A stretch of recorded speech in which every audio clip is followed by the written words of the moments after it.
Hello दोस्तों, क्या हाल चाल आप सभी के। मेरा नाम अभिजीत है। आप देख रहे हैं स्टॉक्स विद अभी। आई होप सब बढ़िया होंगे। आइए आज का वीडियो स्टार्ट करते हैं। देखिए मार्केट आज ओपन नहीं था तो डायरेक्ट न्यूज की बात करेंगे। फार्मा कंपनी देने वाली है 117 रुपए का फाइनल डिविडेंड। 25 अप्रैल रखी रिकॉर्ड डेट। आइए पूरी न्यूज समझते हैं। देखिए सनोफी इंडिया फार्मा सेक्टर की company Sanofi India share holders को 17 रुपए का फाइनल डिविडेंड देने वाली है। जनवरी दिसंबर वित्त वर्ष फॉलो करती है कंपनी। इस हिसाब से डिविडेंड दिसंबर 2024 को खत्म हुए वित्त वर्ष के लिए मिलने वाला है। डिविडेंड के लिए रिकॉर्ड डेट 25 अप्रैल 2025 रखी गई है। इस तारीख तक अगर आपके पास डिविडेंड है, इस तारीख तक अगर आपके पास शेयर रहेंगे सनोफी इंडिया के, तो आप डिविडेंड के लिए एलिजिबल माने जाएंगे। और सनोफी इंडिया का मार्केट कैप की बात कर रहे हैं 13,800 करोड़ का मार्केट कैप रहने वाला है। और अगर आपको डिविडेंड चाहिए 117 रुपए की डिविडेंड चाहिए तो आप 25 तारीख से पहले सनोफी इंडिया के शेयर्स ले सकते हैं। आइए आगे की न्यूज पे नजर डालते हैं एक बार। देखिए Q4 result. Wipro IT company कब जारी करेगी मार्च तिमाही और 2025 के वित्तीय नतीजे। फाइनल हो गई है डेट। आइए देखते हैं किस डेट को नतीजे आने वाले हैं।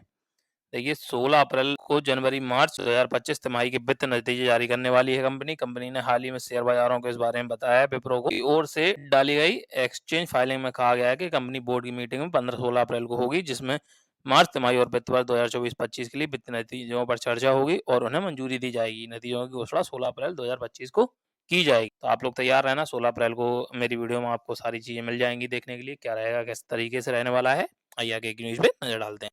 देखिए ट्रम्प टैरिफ का कोहराम। नेस्डैक बियर मार्केट फेज में और S&P 500 इंडेक्स में 11 महीने के निचले स्तर पर बंद हुआ है। देखिए जो टैरिफ लगाया था डोनाल्ड ट्रंप में, उसमें बहुत ज्यादा भारी नुकसान हुआ है, अमेरिका को ही नुकसान हुआ है। देखिए आइए पूरी न्यूज पढ़ते हैं। वॉल स्ट्रीट में शुक्रवार लगातार दूसरे दिन गिरावट देखने को मिली, इससे यह बात की पुष्टि हो गई है कि नेस्डैक कंपोजिट मंदी के दौर में है। यह Dow Jones industrial average correction के चरण में है। ग्लोबल ट्रेड वॉर में कोविड महामारी के बाद बाजार को सबसे बड़ा नुकसान पहुंचाया है। Dow Jones industrial average, S&P 500 और नेस्डैक कंपोजिट ने अमेरिकी राष्ट्रपति डोनाल्ड ट्रंप के पहले कार्यकाल के दौरान कोरोना वायरस के कारण वैश्विक दहशत पैदा होने के बाद ही अपनी सबसे बड़ी 2 दिवसीय गिरावट दर्ज की है। गुरुवार और शुक्रवार को डाउ में 9.3% गिरावट हुई है और S&P 500 में 10.5% की गिरावट और नेस्डैक में 11.4% की गिरावट देखने को मिली है। देखिए बहुत ज़्यादा नुकसान हो रहा है और ये नुकसान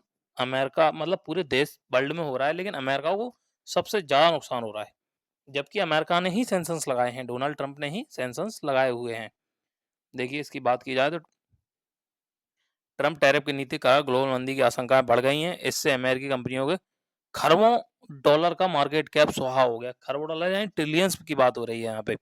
निवेशकों के बीच बढ़ती घबराहट को दर्शाते हुए CBOE वॉलेटिलिटी इंडेक्स अप्रैल 2020 के बाद अपने उच्चतम स्तर पे है। देखिए अप्रैल के बाद अपने उच्चतम स्तर पे है। 2020 में ऐसा हुआ था कोरोना के टाइम पे। बुधवार को ट्रंप द्वारा टैरिफ ऐलान के बाद बाजार में जोरदार बिकवाली आई। निवेशकों को डर है कि अमेरिकी व्यापारिक साझेदारों द्वारा जवाबी कार्रवाई में स्थितियां और बिगड़ सकती है। मतलब जैसे चाइना ने अभी ऐलान किया है कि हम भी अमेरिका पे टैरिफ लगाएंगे। अगर इस तरीके की होड़ी चलती रही तो मार्केट में आए दिन आपको देखने को मिलेगा लोअर सर्किट लगेंगे, सारी चीजें आपको देखने को मिलेंगी। देखिए इस दिन अमेरिकी एक्सचेंजों को लगभग 26.79 अरब शेयरों का कारोबार हुआ है। यह आंकड़ा 27 जनवरी 2021 को ट्रेड हुए 24.48 अरब शेयरों के पिछले हाई को भी पार कर चुका है। देखिए बहुत ज्यादा देखने को मिली है। कम से कम 3.1 ट्रिलियन डॉलर का नुकसान हुआ है। मैंने न्यूज पढ़ी थी, और जो कि 2020 में 3 ट्रिलियन डॉलर का नुकसान था, सबसे हाईएस्ट था। उसको तोड़ के 3.1 ट्रिलियन डॉलर का इस बार नुकसान हुआ है। आइए आगे की न्यूज पर नजर डालते हैं। देखिए डिलीवरी की हो जाएगी एस्कॉन एक्सप्रेस 1407 करोड़ रुपए में खरीद। डिलीवरी सर्विस होती है अमेजोन और फ्लिपकार्ट पे डिलीवरी की जाती है सर्विसों की, उसमें एस्कॉन एक्सप्रेस को खरीद लिया है। आइए पूरी न्यूज समझते हैं।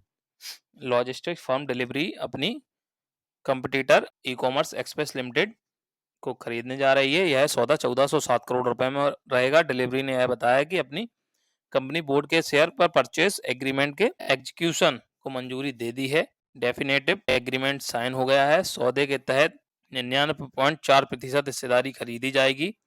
खरीद के पूरा होने के बाद ईकॉम डिलीवरी को सहायक कंपनी बन जाएगी, मतलब ईकॉम डिलीवरी की सहायक कंपनी बन जाएगी। तो 1407 करोड़ में ये सौदा हुआ है। आइए आगे की न्यूज देख लेते हैं एक बार। देखिए मार्केट में आज ज़्यादा न्यूज है नहीं, तो ये वीडियो को यहीं समाप्त करेंगे, क्योंकि आज ना ही डाटा आया था, ना ही सारी चीज़ें हुई थी। एफआईआईज़ का डाटा नहीं आया था और उसके बाद मार्केट भी ओपन नहीं था। इसलिए आज हम वीडियो को यहीं समाप्त करेंगे। अगर आपको हमारा वीडियो अच्छा लगता है तो वीडियो को लाइक करें, चैनल को सब्सक्राइब करें। बहुत-बहुत धन्यवाद। जय हिंद, जय भारत।